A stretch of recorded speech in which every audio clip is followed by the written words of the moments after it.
Hello guys, welcome back to my channel. Stay with me as we expand our knowledge with videos from all over the internet that's going to make us rethink everything. But before we start, don't forget to like, comment and subscribe, and also share with your friends, and also click on the notification bell icon so that any video that I post, you will be the first to get it. Let's just start. Y'all, if you're waiting for God to send you anything person related, whether it be your spouse, kingdom friendships, partnership, community, whatever it is, let me tell you what the Lord told me last night. That this is why I love talking to God. Like, he has so much wisdom. He's so wise. Obviously, I was sitting down and I was frustrated and I was angry because I had been waiting for the person that God told me I would be, in relationship with. So I was like, okay, God, like, what's taking so long? Like, you told me, you promised me this and that, A, B, and C, and D, right? You know how we get mad at God and we're just like, God, come on now. Like, it's about time. And the Lord said, what would you do? Wow. The Lord said, what would you do if I gave you a glass and it broke? And I was like, I don't know. At first I said throw it away, but all of a sudden the answer just came to me. And I said, I would make sure that all the pieces were swept together so that nobody else would get hurt by it. He said, that's what I'm doing with you and your person. He was like, I'm making sure that all the broken pieces that have shattered you will not cut each other. I'm making sure that everything between y'all is being healed so that when I bring you together, you won't bleed onto each other. And so I think it's important to remember that God knows us better than we know ourselves. Sure. And he was like, I'm just making sure that you don't cut each other. I'm making sure you don't hurt each other. And I know it's taking a while, but wouldn't you rather wait until something is mended or get it too prematurely and then you just destroy each other? And the thing that was supposed to be a blessing now becomes a thing that you destroy and destroys you.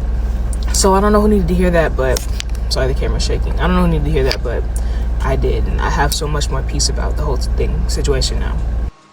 So something that no one tells you about is that when you heal so much, there are some people that will meet this new version of you. They will be like, ugh, must be nice. This woman's never suffered a day in her life. And your ego won't like it. You'll want to tell them, I worked hard for this. I've been through this. You don't know what I've been through.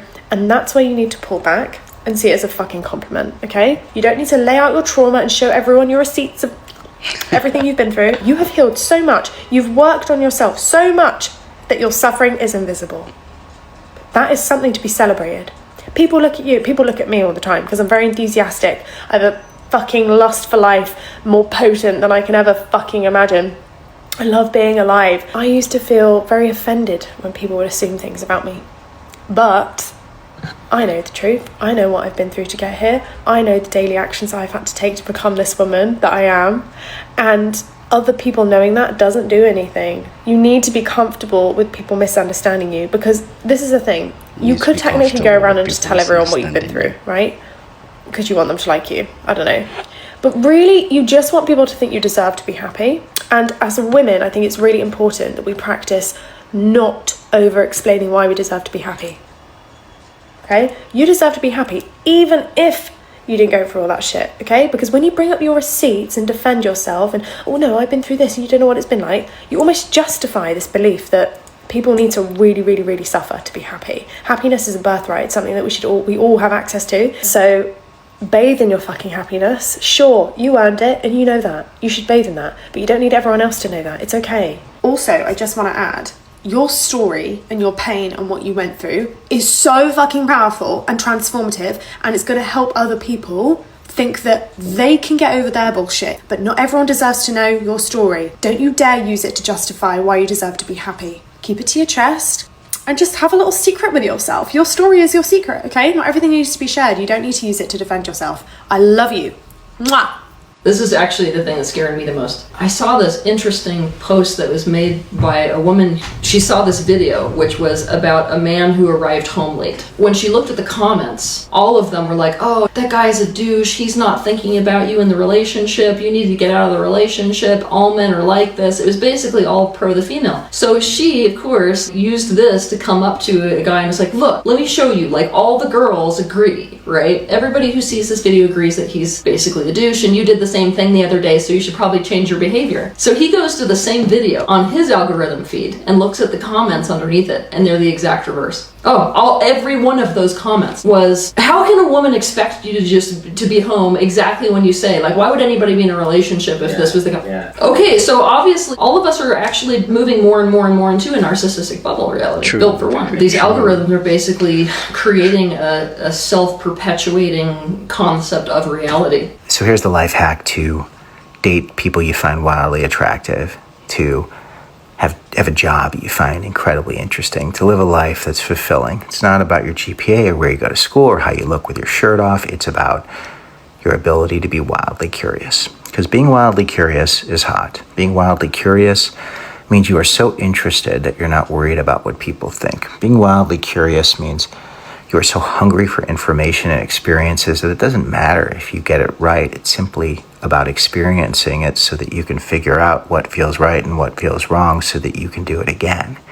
It's about giving yourself permission to be imperfect with an understanding that you are going to learn and grow, and eventually you are going to be exceptional. See, it's not about what people think. It's about you being interested in going after what you want. And a lot of you don't know how to do this because you only give yourself permission to do things where you think you're going to be successful.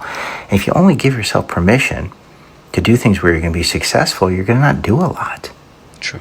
And the thing is, some of the things you do that you're going to be terrible doing could be things that you find so incredibly interesting. So give yourself permission to be rotten, to be absolutely rotten at things. And don't make success about the outcome. Make it about simply experiencing and figuring out what you like and don't like. Because that is the spark that lights the fire that fuels wild curiosity. And wild curiosity, that is hot. That is the hack. There is absolutely no reason, from the highest perspective, if you knew who you really were, if you could see yourself clearly, there would never be an unhappy moment in your life. The only thing we actually suffer is our lack of perspective and our inability to see that happiness is here now. It is our true nature. Our true nature is Sat Chit Ananda. It is joy, happiness, and bliss. And if the sure way to not realize that is to keep continually seeking it in so-called external achievements and acquiring, chasing, and becoming something that we've already eternally been. So we live in this third dimensional matrix, which has a very, very sneaky, tricky optical illusion called the subject-object paradigm, which means I'm this human character and there's this world outside of me, and this world outside of me has these things that I need to chase, acquire, or become. That's an optical illusion. It's a trick of the ego mind with the five senses projected outward. There is no outside world. It all exists within you. And when we can shift our perception from the delusion of the ego mind that everything is outside of me, right? This is the entire chapter in R.J. Spina's brilliant and revolutionary book, Acts of Superconsciousness. When we're able to shift that paradigm from separateness, everything is outside of me and I have to chase, acquire, and become, or fix, help, and rescue, to everything is within me and that's where it's created. And whatever I create within me gets emanated out and reflected back. When we can understand that, the seeking stops and the lack of happiness dissipates as we understand our true nature, which is, again, Satchitananda, joy, happiness, bliss, is always here, and it's always just one choice away. And the way you make that choice is with your attention. Anytime you find yourself in a low frequency, in a low vibrational state, not feeling good, and your feelings will always be the indicator of what you're vibrating to the universe, all you have to do is use your attention, which is your creative life force, your power, point your attention to something high frequency in this moment and watch it change your state of being immediately. And what we will understand as we continue upon this path of mastery, this is something you know very well and you embody with your example very well, Gary, is that circumstances do not matter, only our state of being matters, right? Our state of being, the frequential state that we are emanating, that we are being a container of and then emanating to the universe. And that is reflected back is the only thing that matters because you are the creator and creation is finished. And when you realize that, happiness is always just one choice away. That's true. I like the sound of that so much. I've learned that you can meditate, you can journal, you can do all of the breathing exercises in the world, and you're still not going to change your life or your mental health unless you address where your basic, fundamental human needs are not being met. When I was working as a lawyer, I was trying everything outside of work to do my best to regulate myself. I would go to yoga every day, I would meditate, I would do breathing exercises, and nothing helped me in the long term. Sure, maybe it would help me with an acute period of stress that day, but it wouldn't help me in the long term. Although I was putting all of the effort in and really trying with these techniques that I'd heard about, I wasn't addressing the fundamentals of not having my basic needs met, and so my body didn't feel safe. I was chronically stressed. I wouldn't eat proper meals because I was too busy trying to keep up. I would over-exercise to overcompensate for the stress, but just continue to put myself through spikes of cortisol by doing so. I was being walked all over by people because I didn't know how to set boundaries, I didn't know my worth, and I also didn't know that I'm autistic and that I have ADHD, so there were a whole host of ADHD and autistic traits that I thought were things that were wrong with me when actually they were things that I needed to take care of. Nervous system regulation is super powerful, but it's just one piece of the puzzle. So by all means, carry on with the nervous system regulation. I'm not trying to suggest that people should not be trying to regulate their nervous system, because it definitely helps, but I think a broader question. If you want to be really rich, like truly wealthy, actually optimizing for a high salary is not what you should be focusing on. I learned this at Stanford Business School, and it completely changed how I think about my own career and caused me to quit a very lucrative 6-figure finance job to actually pursue my own company. And this is why. So there's tons of personal finance content out there, and as someone who grew up in an immigrant family, learning how to save and budget and not get daily coffees and max out my 401ks, those are all great things to be doing, but doing those alone will never make you truly, truly wealthy. If you look at the richest people in the world, they all have one thing in common, and it's that they own equity, meaning that they actually have an ownership stake in a company, if not multiple companies. To illustrate why equity is important, let's say that we're working at a bakery and we make $10 an hour, we work 10 hours a day, so we make $100 a day.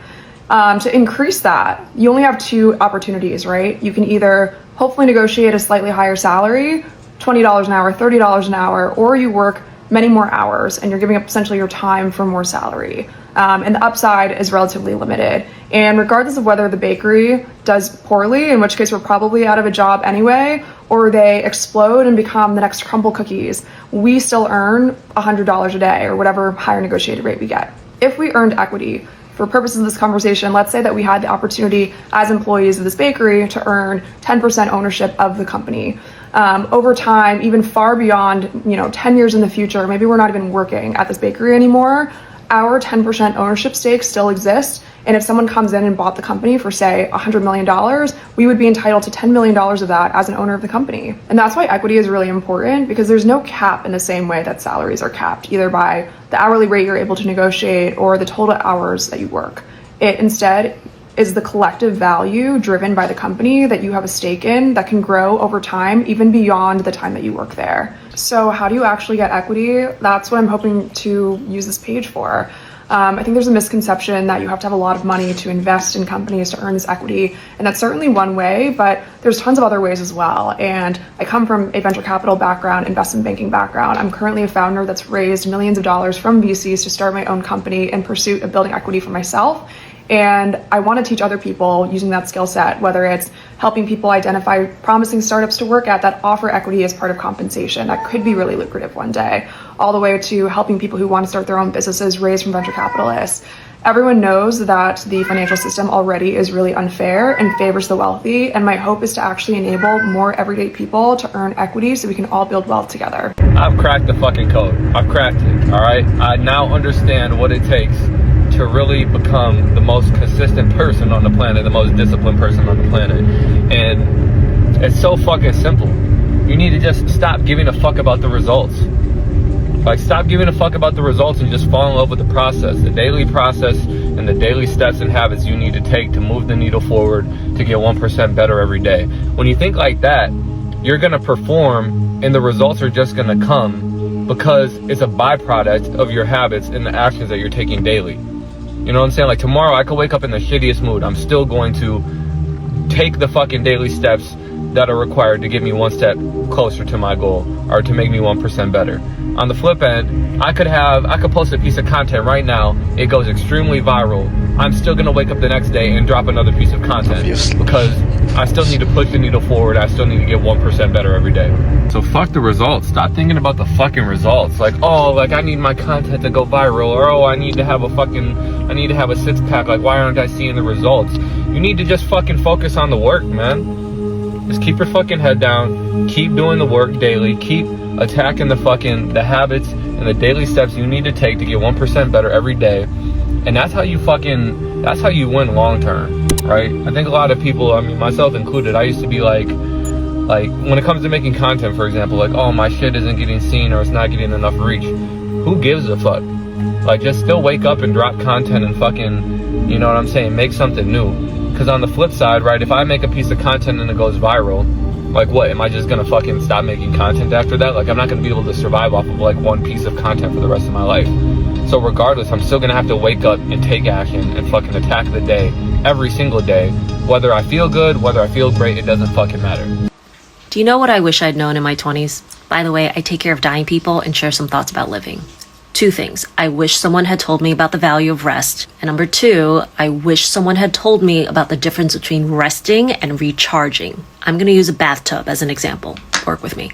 Let's just say that the energy that you have to do life to adult is the equivalent of a certain level of water in a bathtub. If you want more water in your bathtub, you've got to do 2 things. 1, plug the drain, aka pause doing things that require energy, aka resting. And 2, you need to add more water, aka recharging, aka doing things that nourish your soul, that make you feel alive, that make you feel like a brand new person. And that is the reason why sometimes you'll take a break, you'll have a weekend where you do just about nothing, which is amazing, but you're like, why am I still so exhausted? And that's because you haven't really done anything to replenish yourself, to replenish your energy, to replenish the bath water. So think about it. What brings you energy? What nourishes your soul? Do you need to go on a hike or FaceTime your bestie? Do you need to create art? Whatever it is, go do more of that and notice how much better you feel. Of course, you could realize this much later in life, like I did, or you could just try it and follow me. Just 2 years ago, I started living my life according to these 3 principles. And if I live my day applying at least one of those principles, then somehow everything turns out to be okay. Or even better. I've talked about them before, but I fear we need a refresher. So fam, take your pen and paper. You want to write this down. Number 1 is just ask. Whenever you have an urge to talk to someone, to ask them a question, to give a compliment, always act on it. Because you don't know, but that could be your internal compass that is telling you this is the door. In the past, if I didn't hold myself back out of this fear that, like, what would they say, I would end up meeting most amazing people, making best friends, and landing opportunities that I couldn't even think of myself. Whenever you're like, I want to say something to this person, just ask. The second one is just experience. It is going about your day and not taking anything personally. Oh, I did this and it was so embarrassing. This is just an experience. That person was rude to me.